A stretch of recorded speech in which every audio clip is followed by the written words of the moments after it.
you made it. I mean, the rain. There's a theme of New York as a place of struggle. And we all struggled to get here tonight. So thanks very much. And thank you, Whitney, for that lovely introduction. I'm thrilled to be here with you tonight. I'm going to talk about an unknown story about Frank Lloyd Wright and New York. It's a story about New York turning around the career of Wright in the 1920s and early 1930s. This turnaround sets up Wright for the grand decades of his final years and the persona that we've inherited today. Now, you might say, well, this is a bit of an odd idea, isn't it? I mean, after all, Wright said things like, New York is a prison, a crime of crimes, a pig pen, an incongruous man trap, and on and on. But in that kind of complaint, we sense that Wright's complaining too much. Now, he's a big figure, who always liked to present himself as self-made, as utterly unique, sprung from the head of Zeus, as it were. But in fact, he's part of a long tradition of seekers, of people who've come to New York to find themselves, to be challenged, to struggle, and hopefully to succeed. Now, this tradition takes place in something we can call Gotham. Gotham is a mixture of commerce and ideas, of creative life and tension. It's a crucible in which fear, ambition, tenacity, and desire for identity, freedom, and success mix together to transform people. Wright is part of this long tradition of complainers, but also people who benefit from the city. Now, just to give a little context, Washington Irving, Henry James complained about New York, the latter calling it, quote, a terrible town, a place whose skyscrapers participated in a frenzied dance. And it was all taking place in an air of movement and hysteria. Now, F. Scott Fitzgerald and Hart Crane also were repelled by the city as it drew them to the city, as they sought to understand and identify it. Crane wrote Alfred Stieglitz in 1923, "The city is a place of brokenness, of drama." And he wrote another friend in the 20s about the jazz age. "This age is a period that is loose at all ends, without apparent direction of any sort. In some ways, the most amazing age there ever was, appalling and dull at the same time." Now, this sense of dystopia, I mean, New York grinds us all down, does it not? It creates challenges on a daily basis, but it also stimulates creativity. When Herman Melville came to New York in 1847 for 5 years, he was transformed from an unknown figure into a literary star. It's New York's vibrancy, its literary scene, its publishers created the Melville that we know today, and he was tethered to the city for the rest of his life, even after he moved to the Berkshires. He comes back to New York at the end of his life and actually dies here. So Frank Lloyd Wright is part of, Frank Lloyd Wright is part of this tradition that provides a turning point, a challenge, a crucible. And to understand where Wright fits into this scene, we need to go back and look at his encounters with New York. Now, what I'm showing you this evening is just a series of highlights of things that I cover in much more detail in my book. And I do that because we have a lot to discuss that's even more important later on in the evening. Now, Wright's first visit is in 1909, when he's 42 years old. He comes in secret to the Plaza Hotel with his lover, Mamie Borthwick Cheney. They've abandoned their families in Oak Park. They're about to leave for a year in Europe to find themselves, to figure out how to create a new life against all the norms of society. It's a tragic story, ends in her death in 1914. It's something I've written about in other places. The teens are a tough time for Wright. He spends much of that period in Japan. He has a new woman in his life, Miriam Noel. They have a fractious relationship, always at odds with each other. The Imperial Hotel is a difficult project. They eventually come back in 1922. They separate, and while they're separated, Wright meets Olga Lazovich Hinzenberg, a beautiful esoteric woman who's a part of the circle of Gurdjieff, a mystic. She's been sent to New York to recruit funds. There's a whole New York circle that she's a part of. She meets Wright in Chicago. They fall in love. Within a couple of months, she's pregnant. By December of 1924, she has the child of Wright. She has her child with Frank Lloyd Wright, the estranged wife. Miriam discovers them in hospital, swoops down on them, harasses them. It's a terrible scene. Wright and his little family have to flee. They come to New York. Again, a place of refuge and safety. They go to a section of Queens called Hollis, what's north of JFK these days. Wright is, once again, in secret. He has friends, but he doesn't contact anyone. He's brooding, he's thinking about his life, how to deal with things, and he also starts writing about New York. This is the beginning of a long period of investigation of what the city means to him within the context of his architecture, but also within the context of American civic life. Now, unfortunately, Miriam continues her harassment of Wright and Olga and their little daughter. They go into hiding once again outside of Minneapolis. The police are informed that there's a strange person down at the cottage. Wright is busted. Not only is he hauled off to jail, but so is Olga and their two children. So without a doubt, this is nadir.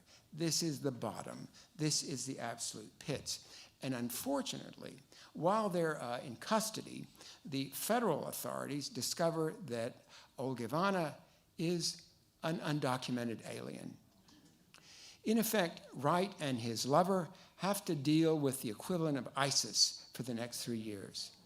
It's really a traumatic moment for them. There's a kind of fear. In fact, later on, Olga is picked up in New York and briefly incarcerated. Again, these things you don't hear too much about, but they live with a kind of problem that we know very well. What's interesting is it's New York that provides a place of safety and refuge for them.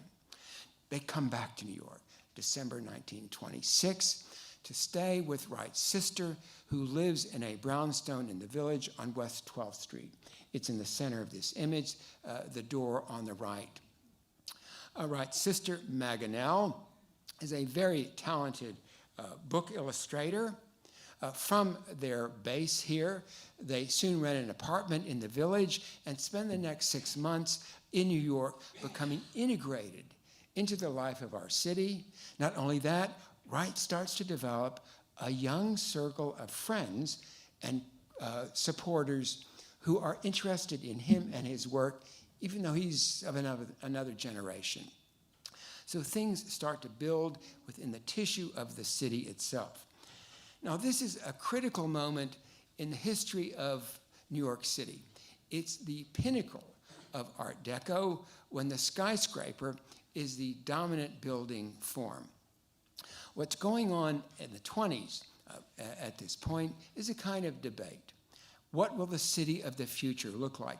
And people around the world see New York as the model of the future, the model city of the future. So the skyscraper is the embodiment of that idea. And it's important to Frank Lloyd Wright. He identifies also with the skyscraper as a significant building type. Now, while Wright is in the city,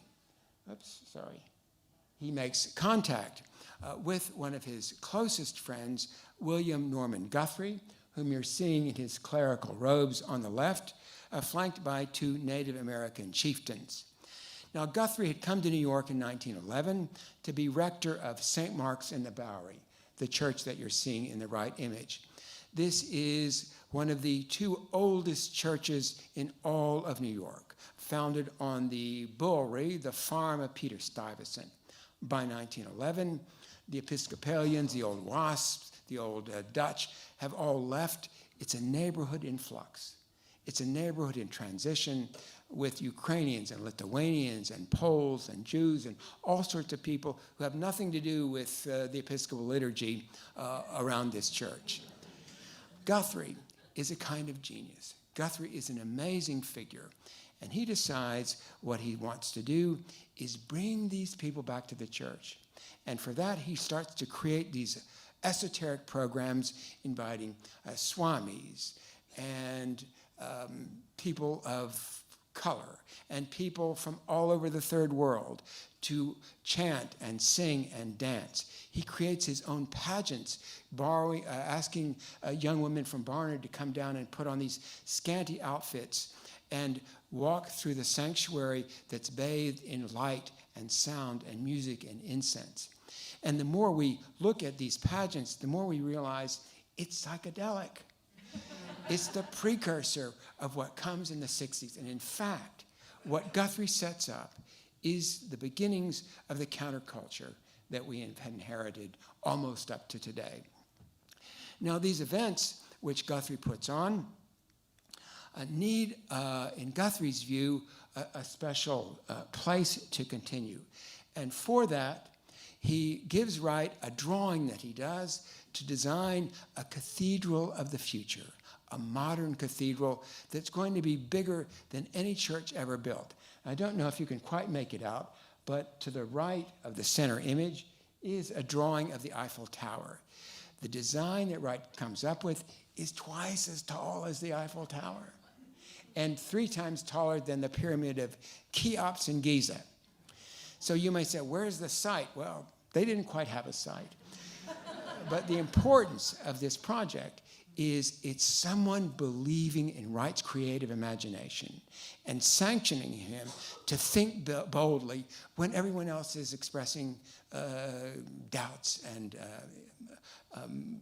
lack of conviction. So this is a liberating moment for Frank Lloyd Wright. It, of course, is a kind of utopian fantasy. But Guthrie and Wright move on to something that is more realistic.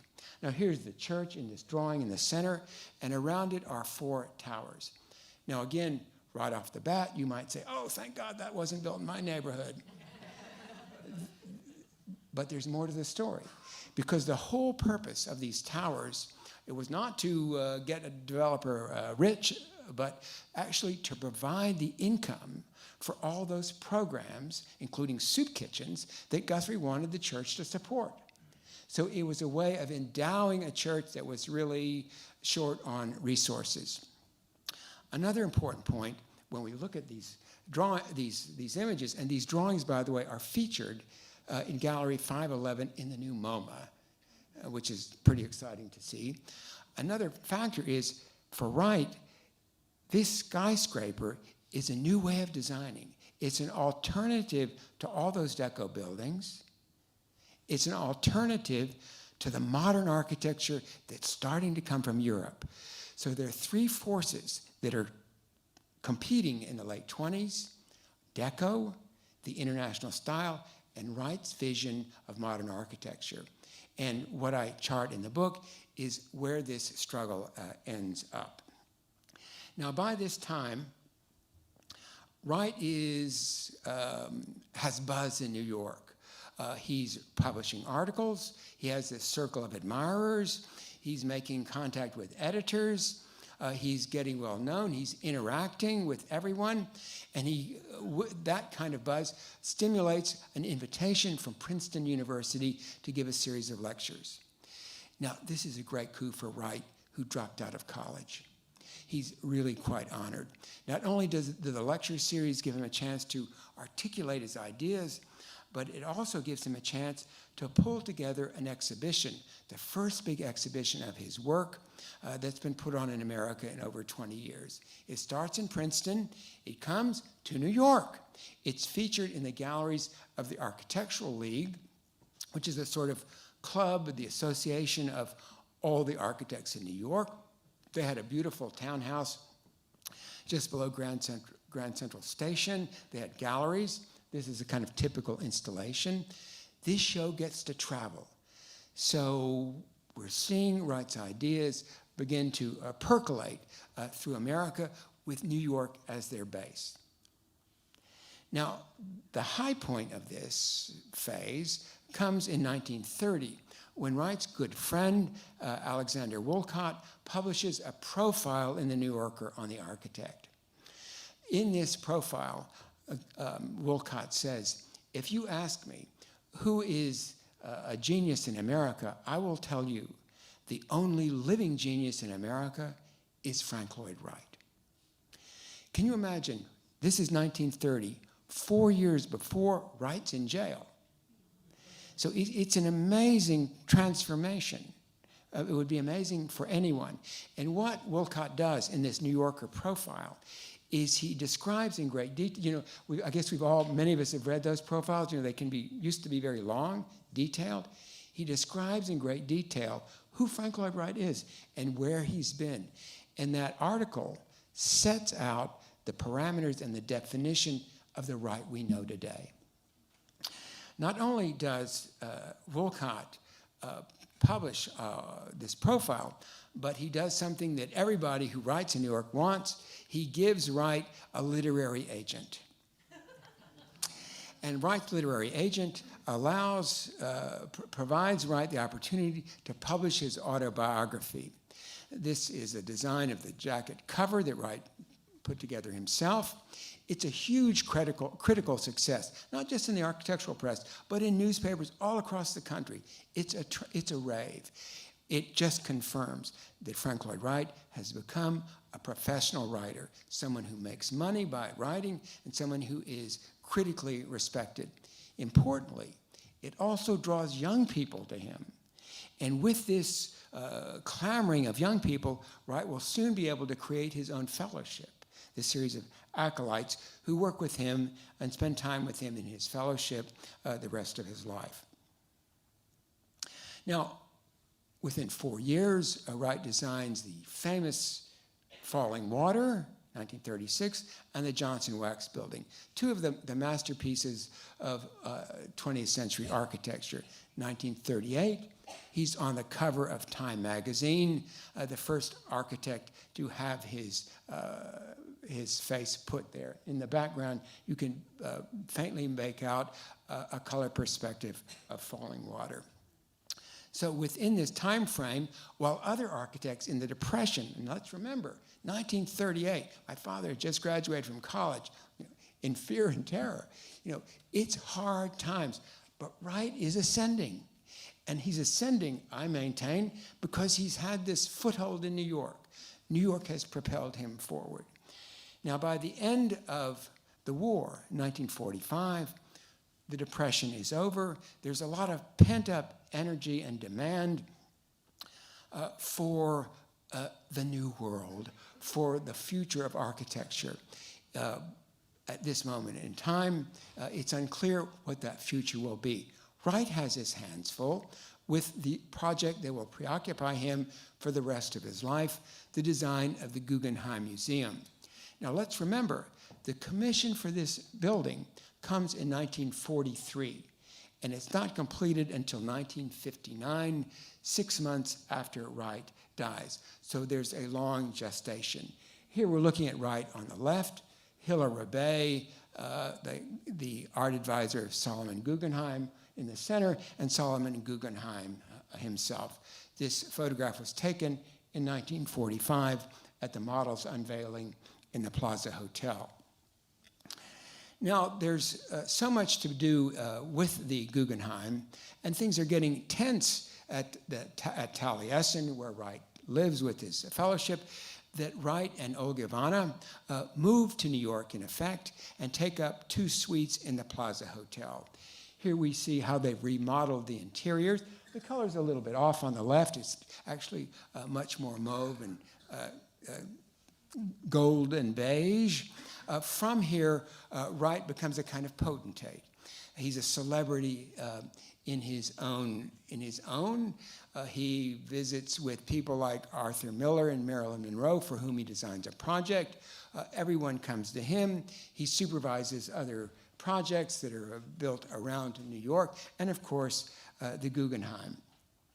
But also what happens in the 1950s is that these dreams that he's had start to come true. The modern cathedral, of which I showed you that one single drawing, is built in Elkins Park, Pennsylvania, on the sort of periphery of Philadelphia, as the Beth Shalom Synagogue.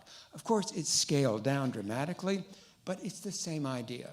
Not only is the modern cathedral transformed and constructed, but so is the Tower of St. Mark's in the Bowery. On the left, you're looking at the model, original model of St. Mark's, and on the right, the built version in Bartlesville, Oklahoma. Wright loved this model. He loved this project. Whenever he had an exhibition, the model was featured in it. I'm showing you an image that's, again, in Gallery 511. My wife, Patricia, and I, by chance, discovered this the day before yesterday. It was, pretty exciting to see it featured, and to see this relic from 1929 with this place of prominence. Always very important to Wright. Now, these are successes. These are dreams come true. But there is a dream that does not quite come true, and that is the fate of modern architecture's future. This becomes the future from the 1950s on. Buildings like Lever House or the United Nations building, the international style, the big boxy glass skyscraper. We don't have St. Mark's Towers. We don't even have Wright's architecture in our suburbs. So this vision that Wright has, it takes a complex journey. There is one dramatic exception, and that, of course, is the Guggenheim Museum, which just recently has become a world monument. What a fantastic way to culminate Wright's career and to leave a cultural icon that will be with us and in New York as long as physical form stands up. So we could ask, would Frank Lloyd Wright have been the same figure without New York? And I maintain that he wouldn't. This complaining that he made, that was a kind of rhetoric, a kind of staging, and he did this while the Crucible of New York transformed him with its acceptance, its freedom, its energy, just as it does for countless streams of people who still seek refuge and challenge today. Now, to pursue this topic, I'm going to introduce Patti Smith. And this is a kind of a personal introduction. I hope you don't mind. But it comes, as it should, from the heart. You know, how fortunate am I that Patti Smith discovered me 2 years ago out of the blue? And how lucky I am that she took an interest in my book, Wright and New York, and saw in it reverberations of her own experience, like Wright's, of coming here to be tried and tested, to struggle and to succeed. And how blessed am I that we get to talk about writing and art and the world in its turmoil and in its immense beauty. Patti Smith is a rare and true Renaissance figure. She's uniquely gifted in music, poetry, and the visual arts. She is a literary persona of global importance, an author whose oeuvre continues to expand courageously and to cover a broad range of genres. Just have a look at her beautiful new book, The Year of the Monkey, for the scope of her imagination and her vision. Patti Smith has the mark of true intelligence, relentless curiosity. Curiosity about life and places, about people and emotion, about architecture and the city. These last two subjects in particular, architecture and the city, bring us to our shared turf this evening. Let's welcome Patti Smith.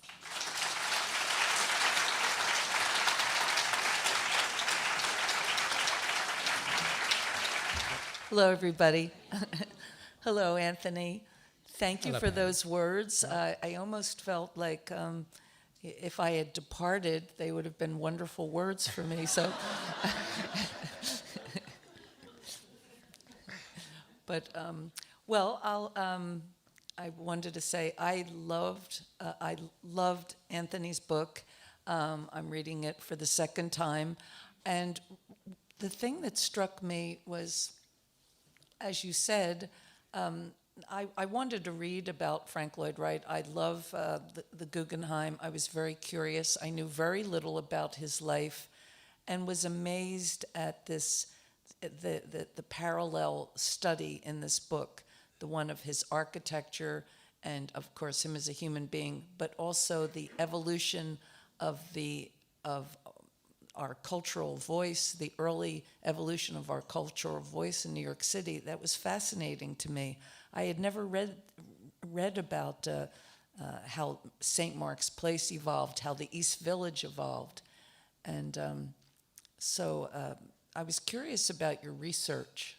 Were you aware of all of these things? What rabbit hole did you fall in? Well, I wasn't aware of any of these things, as a matter of fact.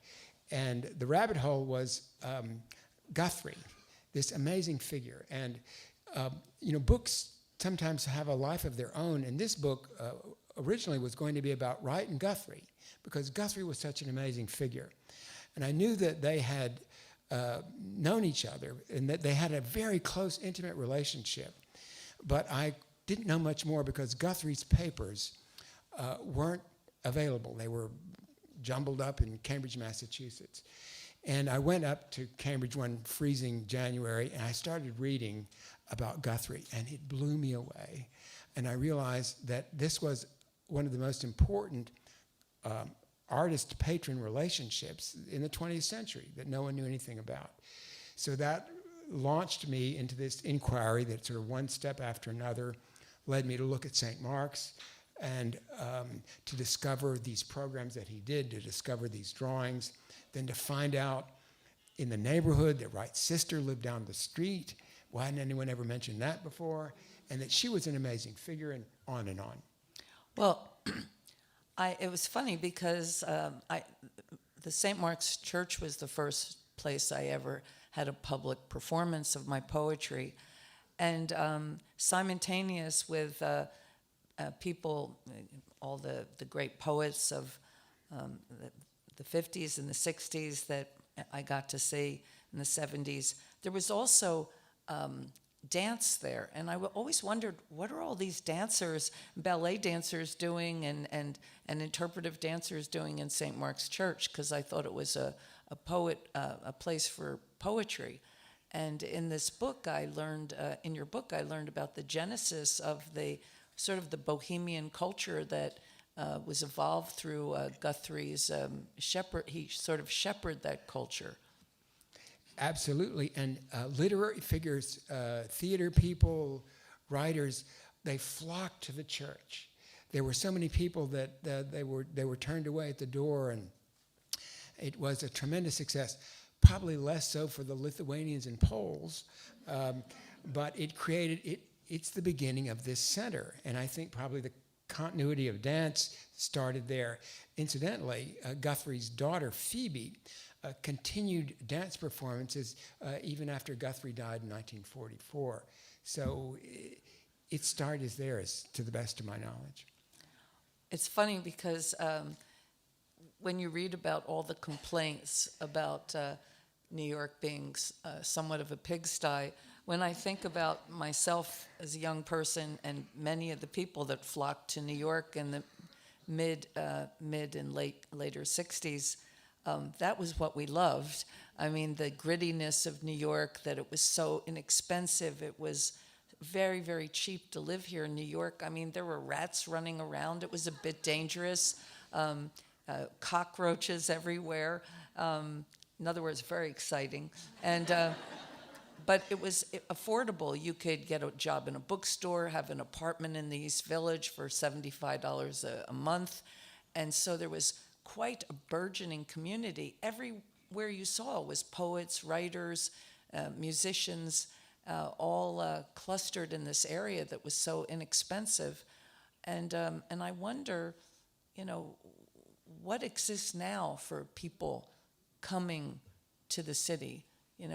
How is this changing, and how is this going to affect our cultural evolution in the city? It's a pressing question, and it's hardly has an answer, because if we look around us, we see a kind of relentless development and a usurpation of small spaces and inexpensive spaces that allow this kind of thriving. And you wonder, is there a way out? And I honestly think about this, and maybe like the rest of you, just walking around, you see all these empty storefronts. And to me, it's a kind of tragedy. Why are they empty? And you know that someone left this storefront usually because they couldn't afford the rent. And it's not banal, because we depend on that kind of vitality, or what's left of it, for our neighborhoods, for that utter vitality of the city that people like Wright, that people like Patti, that generations of people have depended on to energize them when they maybe barely had enough to eat. So I think and wonder, I have an idea. I'm all ears. Well, He's a man of ideas. Well, I try. I think I'm a romantic too, but I think romance works when it's practical. So, we have this phenomenon called the land trust phenomenon out there in the hinterlands. We have this movement that's been in place for a long time, where philanthropic organizations take big swaths of land out of development and put them under easements in perpetuity to prevent development. We're all familiar with these things. The Hudson River Valley looks beautiful where it does because of these efforts that have been going on. Why can't we do that for the city? Why can't we create some kind of urban trusts where land is consolidated and people can get places to rent at reasonable rents and have some kind of security? It wasn't a problem in the old days. When Patti was experiencing the grit of New York, as I did briefly, I lived in San Francisco, in North Beach. It was heaven. This was the early 1970s. It was chock-a-block with all kinds of people and things, and small places, and small vendors, and small this, small that. It's all gone. It's a place I don't ever want to visit, because all of that's been squeezed out. And we have to figure out a way of preventing that from happening to New York. And what's your idea? Well, I remember taking a walk with you, and we passed many empty storefronts.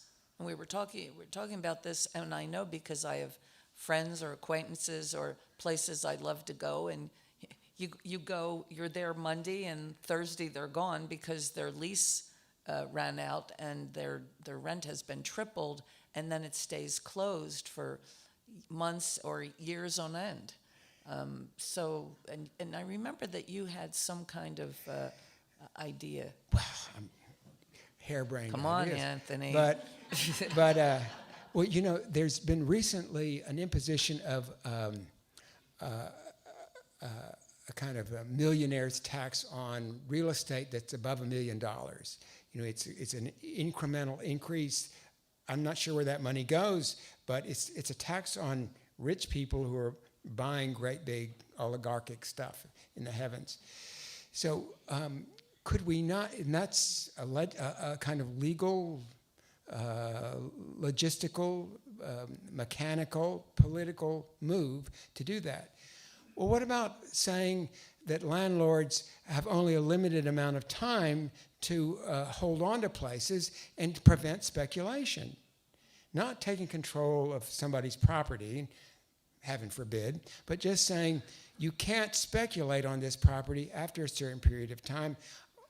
If you do, we're tripling your property tax. And that's because one of the things that's happening with all these empty storefronts is real estate people are just keeping them empty with these elevated rents, hoping somebody down the road, a bank or whatever, will get those spaces. And meanwhile, people who could use them creatively, new residents, immigrants, all sorts of people who need opportunities, they could use those spaces. Well, yes, I mean, so many, you think, oh, that would make such a cool little bookstore. That would be a great cafe. I mean, sometimes the smallest little spaces, but I know, like in the Village, that used to be a cheese shop. That used to be a little Moroccan place. That place, I remember in the 60s and 70s, this little place sold nothing but mint. This little place, there would be like little holes in the wall, but this place sold some Tibetan artifacts, this place, and it was so colorful and so interesting, and so many people could make a small living.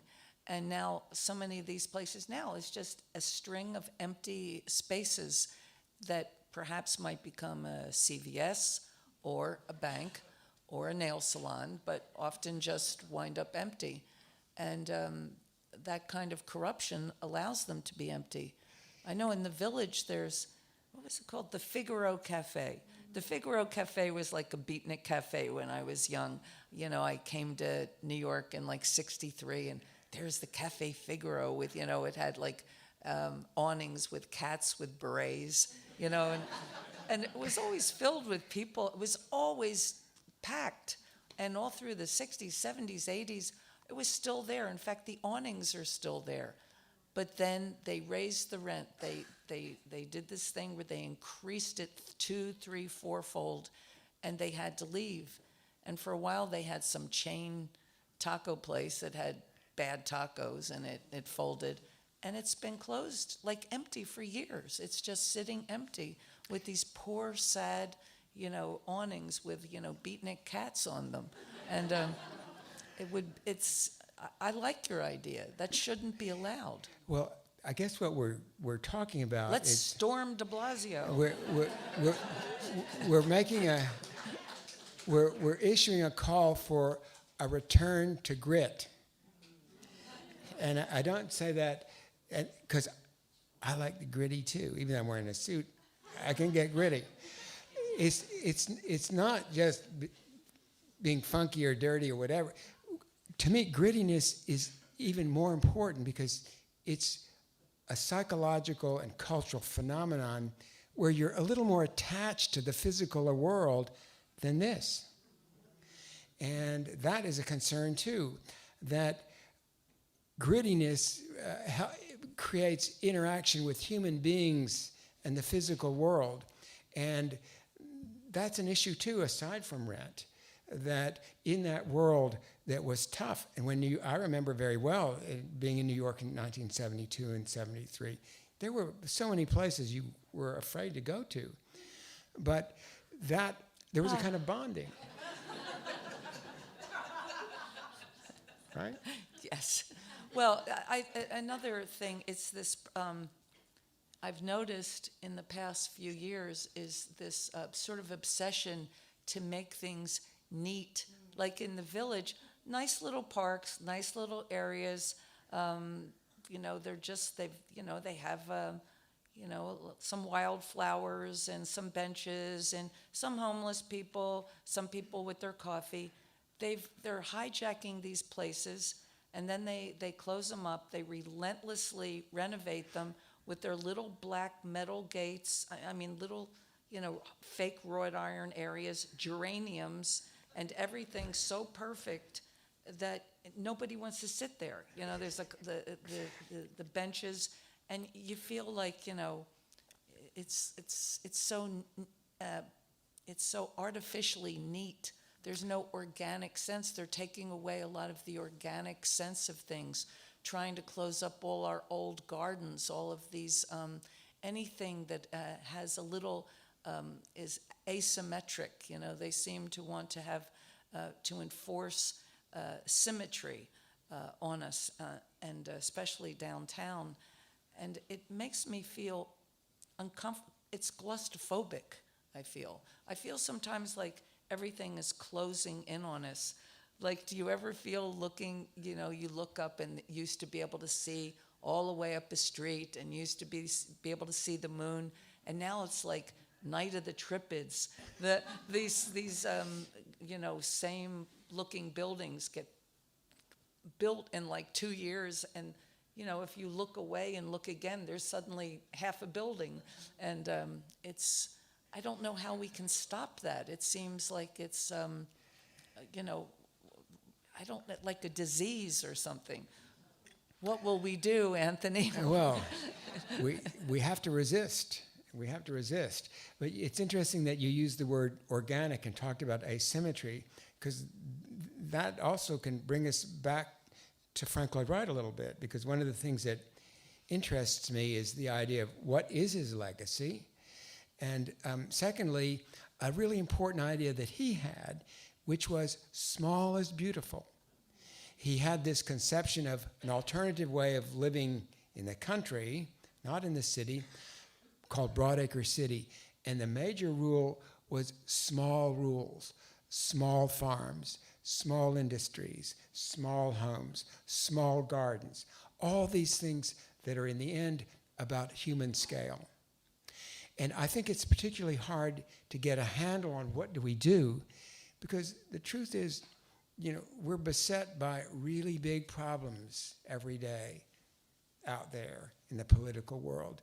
It weighs on our consciousness, so that the nuance that's really necessary, that makes life sweet, is hard to grasp. But we have to keep that in mind. And I think maybe that's part of the legacy of Frank Lloyd Wright. And I don't know, Patti, what you thought from my book, whether you had any sense of what that legacy might be, but maybe it's worth discussing a little bit how people perceive Frank Lloyd Wright these days. Well, I mean, the little I had known, I always attribute him to keeping in tune with nature. That as you know, modern and visionary as he was, he always stayed in contact with his natural surroundings, or how his work, how it worked within its surroundings. And, you know, that seems to be sort of a forgotten concept. You know, things are just planted, you know, and all of a sudden, you know, you feel like overcome, you know, by a structure that doesn't seem to relate to anything around it. So I felt like his approach, you know, like you said, it's more humanistic in a way, because he seems aware of everything around him. And even those towers that I showed you around St. Mark's, they're designed in carefully conceived gardens. And the ground floor is completely walked through. So even in the city, going into your apartment building, you would be totally aware of all the landscape around you. And so they weren't going to be stuck together, they were going to be separated, so you could actually experience nature. Now, I think there are things to learn from Frank Lloyd Wright, and one has to do with what Patti just said, is even in the city, nature can be a guide.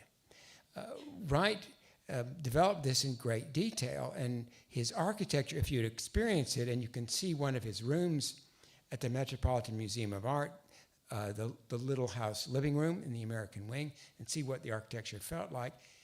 And immediately what you're struck by is the sensuality of it. And I think when we look at the landscape or the parks, everything being so rigid, it's kind of sterile.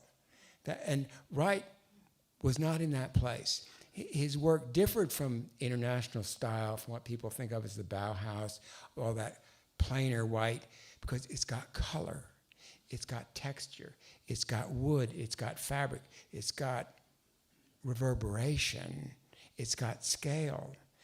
And these are the things that we need to incorporate and demand in the places that we live. At least they'll give us some sort of comfort as we take on the struggles around us. So Wright has that to offer, but I'm also worried that he's so popular now, but it's the biography, it's the sensational figure that gets all the attention. And the art of it is diminished or ignored. We were talking a little bit about Picasso before we started, and that's the perfect parallel. In fact, Picasso and Wright both had long lives, creative up to the end. Picasso may even have been more vibrant to the very end. But he had a big personality. But when we think of Picasso, we think about Guernica. We think about his work, right? We think about what it meant to 20th century culture. But what's happening with Frank Lloyd Wright, because he's been co-opted by journalists, is this arrogant, flamboyant figure, one book after another. It's the same story. And what we miss is the art. We miss the opportunity to learn the more profound lessons.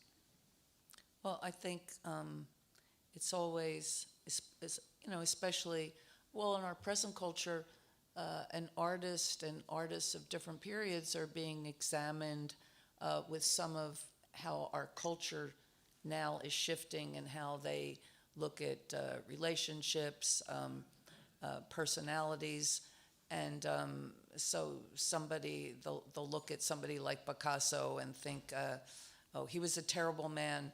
He was terrible to women.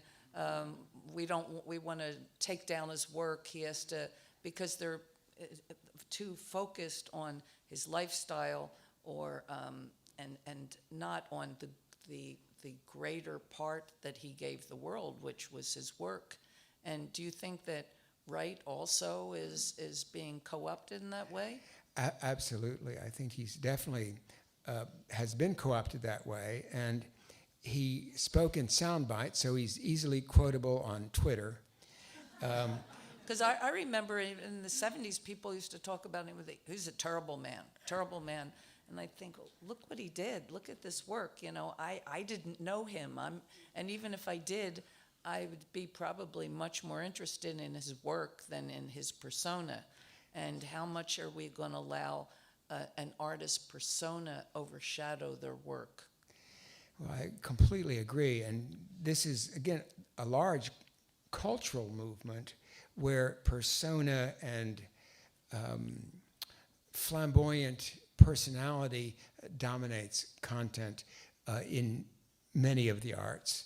And we have a big ship to turn around culturally, spiritually, psychologically. But we have to, things turn slowly, but we still have to make that effort. Well, you were talking about how New York helped form Wright, and I could well believe that. I mean, I can look at my own life. I remember when I came here when I was 20. I remember Robert Mapplethorpe and I leaving Brooklyn and coming to New York City proper, and how we evolved, how swiftly we evolved as workers, as artists, as human beings, in a city where we could find community, refuge, challenge, testing. But on the other hand, what did Wright give to New York, do you think? What we know, what is his legacy to New York, as well as, New York's legacy to him or influence on him? Well, I think that Wright designed a couple of things in New York. Really, the major gift that Wright gave New York is the Guggenheim Museum. Because what it represents is the confirmation of the architect as artist. For better or worse, you could criticize this, but this is the point in time culturally when an architect is liberated to make things, to make objects in the way that a sculptor does. That's a pretty big gift. You may say that's not an architect's job. It's not art. There are other demands and requirements. But that is what Wright bestowed at the age of 90, on our city. So that's a pretty great contribution. And that building, I was there last week for a kind of filming after hours, and the place was empty. And it was really a moving experience to feel that space. So there's nothing else quite like that in the world. So we have something special. But I think in a broader sense, what I would maintain is this connection between Wright and Wright and New York gave Wright a platform that Wright's ideas, which were published here, this was his publishing world, percolated throughout the world. Not Chicago for all its strengths, but here in New York. So New York gave Wright a tremendous opportunity, and Wright in turn repaid New York by disseminating his ideas for decades and for the future. Well, when you think of, these like Wright and Stieglitz and George O'Keeffe and all the artists before, architects, artists, photographers, before then the abstract expressionists, they were the first real towering figures of art, wouldn't you say, in New York City, and helped New York City, really helped give our city the mantle of being the art capital of the world at the time. Absolutely. Or the new art capital of the world. Yes. And but I was what was I thinking of? Oh, I'm sorry. I forgot what I was going to ask you. That's terrible. Now I have a moment of shyness.